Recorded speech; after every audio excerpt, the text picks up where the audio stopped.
The sun beat down on the red earth of the savannah, making the air shimmer like water. Adebayo, a young boy with eyes as bright as the noonday sun, wiped sweat from his brow. He was tending his family's small patch of maize, chasing away the cheeky monkeys who dared to snatch the ripening kernels. But his heart wasn't really in his work. His gaze kept drifting towards the towering silhouette in the distance, the great Baobab tree. This wasn't just any tree. It was the oldest, largest tree in their village, its thick, smooth trunk like a giant's leg planted firmly in the soil. Its branches, gnarled and twisted, reached towards the sky like the fingers of a supplicant.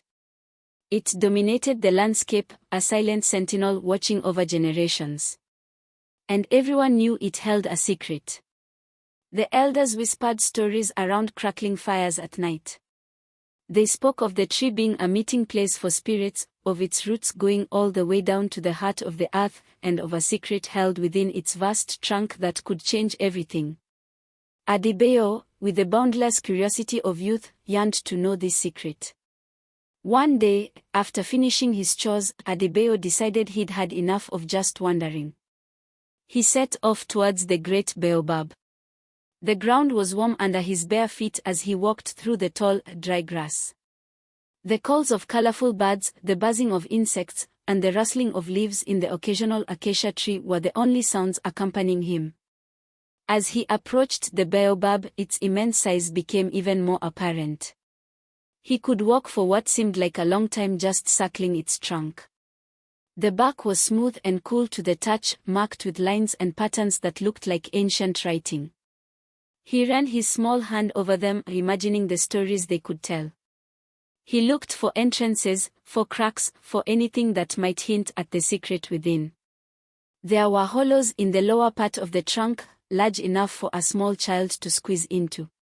Carefully, Adebayo peered into one. It was dark and smelled of dry earth and something else, something old and earthy. He hesitated, then slipped inside.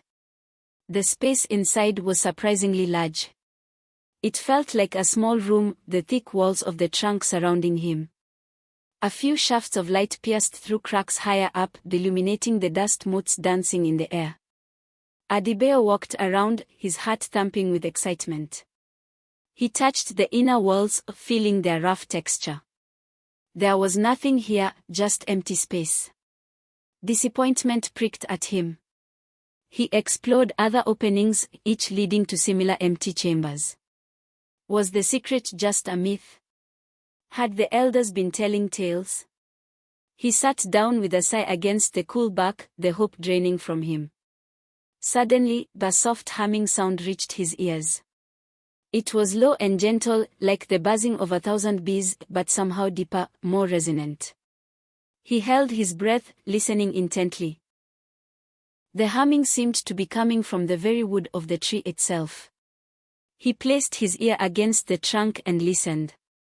The humming grew louder, and then, within the hum, he heard something else. It was like voices. Faint, murmuring voices, speaking in a language he didn't understand, yet somehow, he felt their meaning. He heard stories of long ago, of the first people who came to this land, of their struggles and triumphs. He heard the laughter of children, the chants of warriors, the wisdom of the elders. The tree wasn't just wood and bark, it was a living library, holding the memories of generations within its very being. Adebayo spent hours listening. He learned about droughts that had threatened to wipe out their ancestors, about brave leaders who had guided them through hardship, about the deep connection between the people and the land. He had the names of his great-grandparents, stories of their lives, details he had never known. The secret wasn't a treasure chest or a magical object. The secret was the memory. The great Baobab wasn't just a tree, it was a living record keeper, absorbing and preserving the history of their people. Its roots went deep, not just into the earth, but into the past. As the sun began to set, painting the sky in fiery hues of orange and purple, Adebayo emerged from the Baobab tree, his mind buzzing with the stories he had heard. He walked back to his village, not with disappointment, but with a sense of awe and profound understanding. He didn't tell everyone immediately. The secret of the baobab felt precious, something to be shared with care. He started by asking his grandmother questions about their ancestors. As he listened to her stories, he recognized details, faces, and names from the voices he had heard within the tree. His grandmother was amazed by his knowledge, wondering how he knew such things. Slowly, Adibeo began to share what he had discovered, explaining that the baobab was more than just a tree. At first, some people were skeptical. But when he recounted specific events and details that only the elders knew, they started to believe. The way the villagers looked at the great baobab changed. It was no longer just a landmark, it was a sacred place, a repository of their heritage.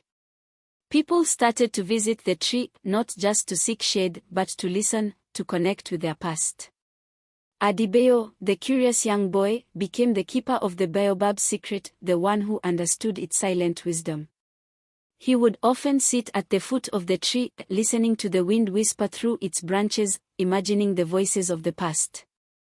He knew now that the greatest treasures weren't gold or jewels, but the stories that shaped who they were.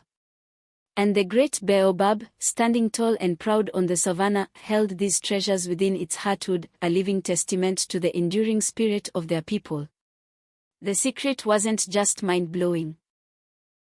It was heart-filling, connecting them to their roots in a way they had never imagined.